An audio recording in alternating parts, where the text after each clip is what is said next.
Hello everyone, welcome to our online learning platform SP Lesson. So today we discuss a physics trick which is used NEET and JEE both, the topic ray optics and the method which I give tricky revision by formula. So without any wasting time, let's start it. So now we discuss first topic silvering of prism.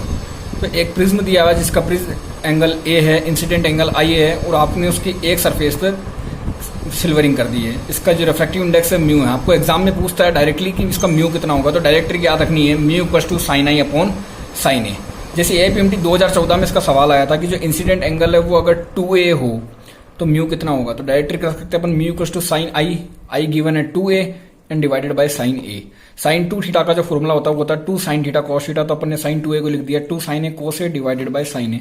Sign A से sine. दूसरा trick आता है breaking prism. जैसे एक thin prism है, जब इसमें से लाइट इंसिडेंट होती है और मिनिमम डिविएशन की सिचुएशन होती है तब डेल अपने को कितना मिलता है 34 डिग्री। अब आपको क्वेश्चन बोले कि इस प्रिज्म को मैंने आधा ब्रेक कर दिया तो अब डेल कितना होगा, तो क्वेश्चन है कि अगर आधा ब्रेक कर दे तो डेल कितना होगा।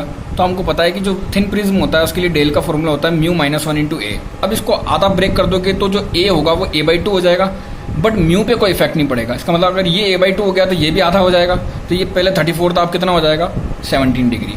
तीसरा केस आता है इनकम्प्लीट प्रिज्म।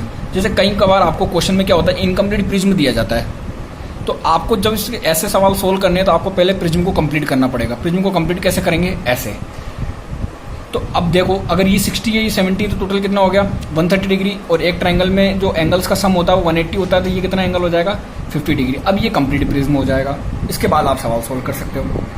अब देखो उस इनकम्प्लीट प्रिज्म की ट्रिक से अपन इस जेईई एडवांस के सवाल को कैसे सोल्व कर सकते हैं। आईआईटी स्क्रीनिंग में आया हुआ सवाल है बच्चों ये 2002 का, कि वो ये बोल रहा था कि एक ये प्रिज्म है पी, उससे जो मिनिमम डिविएशन होता है वो होता है डेल। अब दो सेम साइज के सेम मटेरियल के प्रिज्म लिए अपन ने क्यू और आर उनको ऐसे ऐड कर दिया इसमें, तो अब बताओ कि जो डेविएशन होगा वो कम होगा, ज़्यादा होगा या इक्वल होगा। तो अगर आप देखोगे तो ये एक इनकम्प्लीट प्रिज्म है, इसको कंप्लीट करने के लिए आप ऐसे बनाओगे,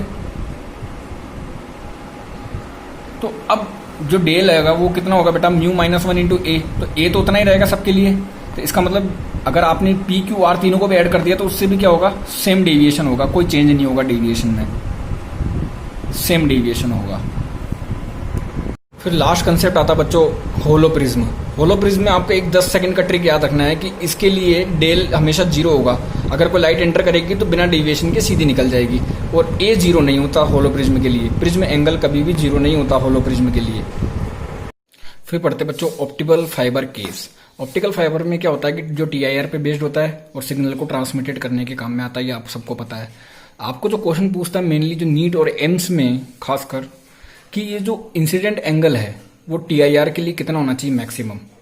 तो आपको डायरेक्ट फॉर्मूला याद रखना है sine I equals to under mu 2 square minus mu 1 square, जो कोर और क्लेडिंग के रिफ्रैक्टिव इंडेक्स है, divided by mu 3 square. Mu 3 environment का रिफ्रैक्टिव इंडेक्स है जिस मीडियम में रखा हुआ है। अगर बाय द वे एयर में रखा होगा तो ये 1 हो जाएगा। फिर जो साइन आई का फॉर्मूला आ जाएगा वो कितना आ जाएगा under mu 2 square minus mu 1 square. ये बच्चों एम्स में भी आया हुआ है, बहुत बार ध्यान रखना है इस चीज़ को। वहाँ जो म्यू 3 था वो 1 लिया हुआ था, बिकॉज जो आउटसाइड मीडियम था वो एयर था। तो ये आई की मैक्सिमम वैल्यू है फॉर द TIR। फिर जो केस आता है बच्चों वो आता है how many image by lens. अब एक लेंस में बहुत सारे मटेरियल भरे हुए हैं अलग अलग रिफ्रैक्टिव इंडेक्स के, तो आपको पूछेगा इससे कितनी इमेज बनेगी, तो जितने टाइप का मटेरियल होगा उतनी इमेजेस बनेगी। बोलो कितने टाइप के, 5 टाइप के मटेरियल है इसमें, तो 5 इमेज बनेगी। देखो बच्चों सबसे स्पेशल केस है प्रिज्म का, सबसे ज्यादा special condition of no emergence. होता क्या है पहले तो वो देखो। कंडीशन ऑफ नो इमरजेंस का मतलब क्या है कि जो सेकंड सरफेस है प्रिज्म की जिससे इंसिडेंट हुई है वो नहीं, जिससे एग्जिट होने वाली थी वो, तो सेकंड सरफेस पे क्या होता है उसका TIR हो जाता है। तो आपको जनरली क्वेश्चन क्या पूछता है, सबसे मेन क्वेश्चन जो JEE और नीट में पूछा जाता है वो है कि आई मिनिमम कितना होगा कि नो इमरजेंस की कंडीशन हो। तो आई मिनिमम आता है वो आता है sine inverse under mu square minus 1 sine A minus cos A. ये चीज़ आपको याद रखने बच्चों कि आई मिनिमम कितना होगा कि इंसिडेंट मिनिमम एंगल होगा sine inverse under mu square minus 1 sine A minus cos A. अब देखो आपको पूछेगा कि रेंज कितनी होनी चाहिए आई की, तो अगर एंगल 0 से लेकर आई मिनिमम तक है, मतलब 0 से लेकर root sine inverse under mu square minus 1 sine A minus cos A तक है, तो नो इमरजेंस होगा सेकंड सरफेस से। देखो बच्चों नेक्स्ट आता है अपीरियंट डेप्थ वेसल प्रॉब्लम। इसमें क्या होता है, देखो अलग अलग रिफ्रैक्टिव इंडेक्स बढ़ दिए अलग अलग डिस्टेंस तक, और आपको क्वेश्चन में गिवन है कि μ3 μ2 और μ10 ये इस तरह से दिया हुआ है। आप ऊपर से इसको देख रहे हो तो आपको पहला सवाल ये पूछता है कि अपीरेंट डेप्थ कितना होगा। तो अपीरेंट डेप्थ कैसे निकालोगे, d1/μ1 plus d2/μ2 plus d3/μ3 तीनों को ऐड कर देना, अपीरेंट डेप्थ आ जाएगी। फिर दूसरा सवाल क्या पूछता है कि normal shift in the position of image.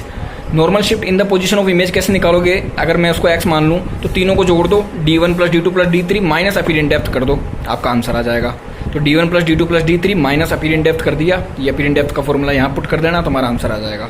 और आज की लास्ट ट्रिक है velocity of fish and bird. देखो ये बर्ड है जो यहाँ से y हाइट पर है, जो रेफ्रैक्टिव इंडेक्स μ1 में है, और फिश जो है वो रेफ्रैक्टिव इंडेक्स μ2 में है, जो यहाँ से x डेप्थ पे है।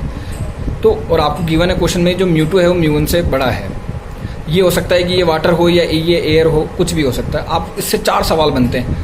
The position of bird with respect to fish, position of fish with respect to bird, velocity of bird with respect to fish और velocity of fish with respect to bird. तो आपको RBF कैसे याद रखोगे, x plus μ12y, μ12 का मतलब μ2/μ1। अच्छा, R fish with respect to bird कैसे याद रखोगे, इसको नीचे ले आओ उसके। अब जैसे VB with respect to F कैसे याद रखोगे, माइनस VB μ12। फिर VF with respect to bird कैसे निकालोगे, जैसे इसमें इसको नीचे लाए थे इसमें भी इसको नीचे ले आओ, ये आपका आंसर आ गया। तो और भी किसी चैप्टर या टॉपिक की ट्रिक चाहिए हो तो प्लीज़ कमेंट बॉक्स में बताएं, and like, subscribe and share this channel. Thank you.